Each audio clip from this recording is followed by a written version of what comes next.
Assalamu alaikum viewers and welcome back to my channel Study Law with Bushra. So we were discussing Law Gate syllabus and in today's video I am going to discuss Article 48 till Article 52 of Qanun-e-Shahadat Order 1984. But before starting the discussion, I request you all to please subscribe to my channel and don't forget to press the bell icon for latest updates. Do share this video with your friends and don't forget to comment your feedback. So let's move towards the discussion. Article 48 to Article 52 basically deals with statements that are made under special circumstances. Special circumstances में जो statements दी जाती हैं उनकी relevancy किस हद तक है, क्या वो रेलेवेंट हैं या नहीं। तो स्टार्ट करते हैं आर्टिकल 48 से। आर्टिकल 48 कहता है entries in books of account when relevant, कि बुक्स ऑफ अकाउंट में जो एंट्रीज की जाती हैं वो कब रेलेवेंट होती हैं। अब बुक्स ऑफ अकाउंट से मुराद क्या है? बुक्स ऑफ अकाउंट से मुराद कि जो खाता वगैरह जो मेंटेन किया जाता है, जो किसी भी उससे रिलेटेड जो भी एंट्रीज की जाती हैं वो कब रेलेवेंट होती हैं। सो आर्टिकल के according entries in books of accounts regularly kept in the course of business are relevant, कि जितनी भी बुक्स ऑफ अकाउंट्स में जो एंट्रीज की जाती हैं जो regularly during the course of business maintain किए जाते हैं, डेली रूटीन के अंदर जो उसमें एंट्रीज की जाती हैं वो रेलेवेंट है। कब रेलेवेंट है? Whenever they refer to a matter into which court has to inquire, जब भी कोर्ट को किसी भी मैटर इन क्वेश्चन जो कि डिस्प्यूट है उससे रिलेटेड इंक्वायरी करनी होती है तो ये एंट्रीज तब रेलेवेंट होंगी। लेकिन इसी आर्टिकल में फर्दर एक्सप्लेन किया है, but such statements shall not alone be sufficient evidence to charge any person with liability, लेकिन अकेले इन स्टेटमेंट्स की बुनियाद पर, इन स्टेटमेंट्स को बेस बनाकर आप किसी बंदे को चार्ज नहीं कर सकते, उसको कन्विक्ट नहीं कर सकते। यानी कि ये स्टेटमेंट्स अकेले सफिशिएंट एविडेंस नहीं है, बल्कि इन स्टेटमेंट्स के साथ कोई कॉरबोरेटिव एविडेंस होगा, कोई सपोर्टिंग एविडेंस होगा जो इस मेन एविडेंस को स्ट्रेंथन करेगा, तब उसकी बेसिस पर कन्विक्शन हो सकती है और किसी बंदे को चार्ज किया जा सकता है। इसको हम एक इलस्ट्रेशन से समझते हैं।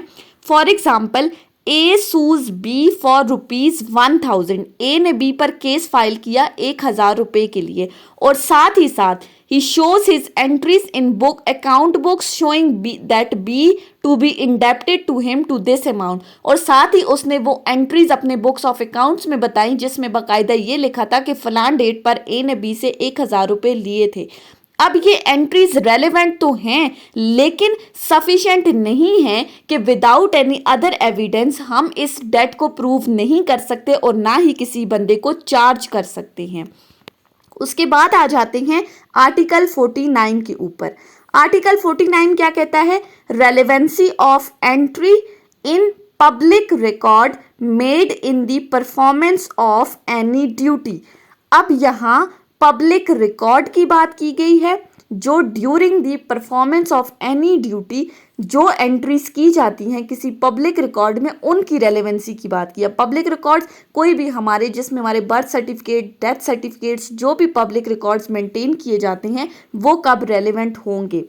सो आर्टिकल 49 के according any entry in any public और अदर ऑफिशियल बुक, रजिस्टर्ड और रिकॉर्ड, किसी भी पब्लिक या किसी और ऑफिशियल रजिस्टर या रिकॉर्ड में जो एंट्री की जाती हैं स्टेटिंग अ फैक्ट इन इशू और रेलेवेंट फैक्ट, जो किसी फैक्ट इन इशू से रिलेटेड एंट्री है या किसी रेलेवेंट फैक्ट से रिलेटेड है, that is made by a public servant in the discharge of his official duty, जो एंट्री किसी पब्लिक सर्वेंट ने during the performance of his duty, during the duration of his duty जो entries की हैं। पहली बात किसने की? पब्लिक सर्वेंट ने अपनी ड्यूटी के दौरान किसी भी पब्लिक या ऑफिशियल रजिस्टर में किसी फैक्ट इन इशू या रेलेवेंट फैक्ट से रिलेटेड कोई एंट्री की। और दूसरी बात, or by any other person in performance of duty specially enjoined by the law of the country in which such book, register or record is kept। या फिर किसी और बंदे ने जिसको लॉ की तरफ से स्पेशली ऑथराइज किया गया था इस पर्पस के लिए, एंट्रीज करने के पर्पस के लिए, तो वो एक रेलिवेंट फैक्ट हैं। सिंपली आर्टिकल क्या कहता है कि किसी भी पब्लिक या ऑफिशियल बुक के अंदर कोई ऐसी एंट्री जो किसी फैक्ट इन इशू या रेलिवेंट फैक्ट को एक्सप्लेन कर रही है, जो किसी पब्लिक सर्वेंट ने during the performance of his duty या किसी ऐसे बंदे ने जिसको स्पेशली लॉ ने एम्पावर किया था, उसने जो एंट्रीज की हैं वो एक रेलिवेंट फैक्ट है। उसके बाद आ जाते हैं आर्टिकल 50 के ऊपर। आर्टिकल 50 क्या कहता है? Relevancy of statements in maps, charts and planes.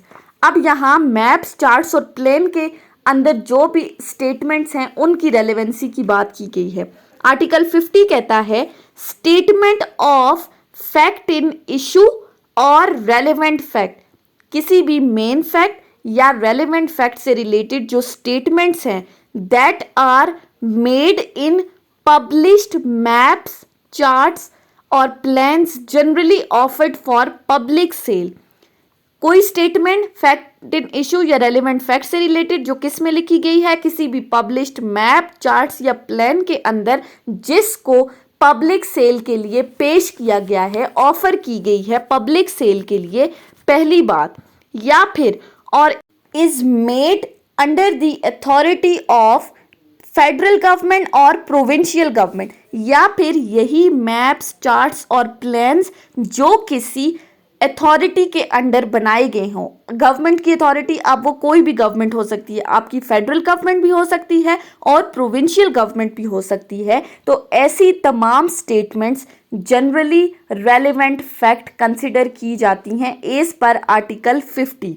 They are considered as relevant fact और इनको प्रूव किया जा सकता है। सो आर्टिकल 50 बेसिकली क्या कहता है? कोई भी स्टेटमेंट जो किसी फैक्ट इन इशू या रेलेवेंट फैक्ट से रिलेटेड है, जो किसी पब्लिश्ड मैप, चार्ट्स या प्लान में बनाई गई है, जिसको पब्लिक सेल के लिए ऑफर किया गया है, या फिर वो किसी गवर्नमेंट की अथॉरिटी के अंडर, चाहे वो फेडरल हो या प्रोविंशियल हो, उसके अंडर बनाई गई है, तो वो एक रेलेवेंट फैक्ट कंसिडर किया जाएगा।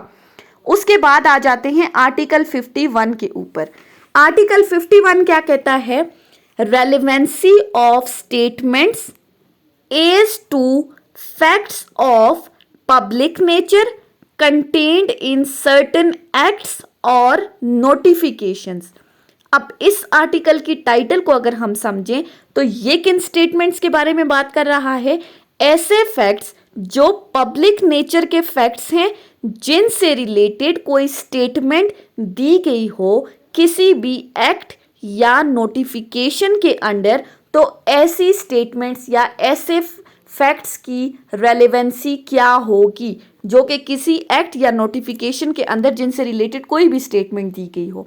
अब आर्टिकल 51 को पढ़ते हैं। आर्टिकल 51 कहता है when the court has to form an opinion as to the existence of any facts of public nature, जब भी कोर्ट ने किसी ऐसे फैक्ट से रिलेटेड जो कि पब्लिक नेचर का है, उसकी एग्जिस्टेंस से रिलेटेड कोई ओपिनियन क्रिएट करना हो कि आया वो फैक्ट एग्जिस्ट करता है या नहीं, तो any statement of it made in the recital contained in any act of central legislature or of any other legislative authority in Pakistan. तो इससे रिलेटेड स्टेटमेंट किसी भी फेडरल लेजिस्लेचर के किसी भी एक्ट में या फिर किसी और लेजिस्लेटिव अथॉरिटी पाकिस्तान के अंदर उसके किसी एक्ट में जो स्टेटमेंट दी गई है, पहली बात, या फिर दूसरी बात, या किसी भी गवर्नमेंट के ऑफिशियल गजट में जो नोटिफिकेशन आता है, चाहे वो फेडरल गवर्नमेंट है या प्रोविंशियल गवर्नमेंट है, तो वो रेलेवेंट फैक्ट कंसिडर किया जाएगा। अब इसको अगर हम सिंपली समझें तो जब कोई भी फैक्ट जो पब्लिक नेचर का है उसकी एग्जिस्टेंस या नॉन एग्जिस्टेंस से रिलेटेड जब कोर्ट ने कोई ओपिनियन फॉर्म करना हो, तो उससे रिलेटेड कोई भी स्टेटमेंट जो सेंट्रल लेजिस्लेचर के किसी एक्ट में या पाकिस्तान की किसी और लेजिस्लेटिव अथॉरिटी के एक्ट में या फिर गवर्नमेंट के किसी भी ऑफिशियल गजट के अंदर जो नोटिफिकेशन है उसके अंदर दी गई स्टेटमेंट इस फैक्ट से रिलेटेड रेलेवेंट कंसिडर होगी और उसको प्रूव किया जा सकता है। उसके बाद आ जाते हैं लास्ट आर्टिकल के ऊपर, जो कि है आर्टिकल 52। आर्टिकल 52 क्या कहता है? Relevancy of statement as to any law contained in law books. अब इसमें लॉ की बात की गई है कि लॉ बुक्स के अंदर जो लॉ एक्सप्लेन किया गया है उसकी रेलेवेंसी किस हद तक है।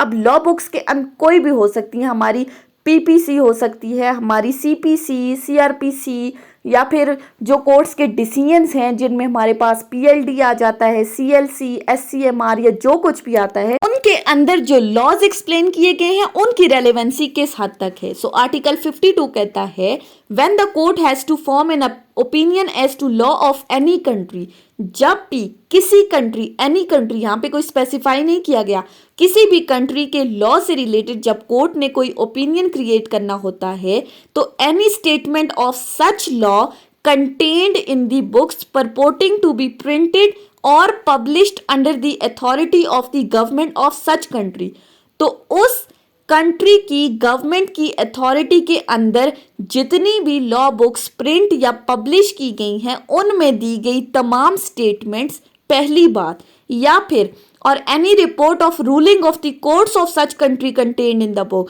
या फिर जो कोर्ट के डिसीजन है, उस कंट्री की कोर्ट के जो डिसीजंस हैं जो किसी बुक में लिखे गए हैं, वो तमाम रेलेवेंट फैक्ट हैं। आर्टिकल 52 क्या कहता है? जब किसी कंट्री की लॉ से रिलेटेड कोर्ट ने कोई ओपिनियन क्रिएट करना होता है तो उस कंट्री की गवर्नमेंट के अंडर जितने भी लॉ बुक्स पब्लिश या प्रिंट की गई हैं उनके अंदर जो लॉ है या फिर उस कंट्री के डिसीजंस ऑफ कोर्ट को जिस बुक में पब्लिश किया गया है वो तमाम लॉज रेलेवेंट है। मतलब कि ऐसे तमाम डिसीजंस को, तमाम लॉ बुक्स को हम एज एविडेंस कोर्ट में पेश कर सकते हैं। सो ये थी हमारी आज की डिस्कशन आर्टिकल 48 से 52 के ऊपर, जिसमें हमने statements made under special circumstances को डिस्कस किया है। आई होप कि आपको ये टॉपिक समझ में आया होगा। अगर आपने इस वीडियो को अटेंटिवली सुना है तो अगर आपको ये वीडियो अच्छी लगी है तो इस वीडियो को लाइक करें, कॉमेंट करें, चैनल को सब्सक्राइब करना ना भूलें और ज़्यादा से ज़्यादा अपने फ्रेंड्स के साथ शेयर करें।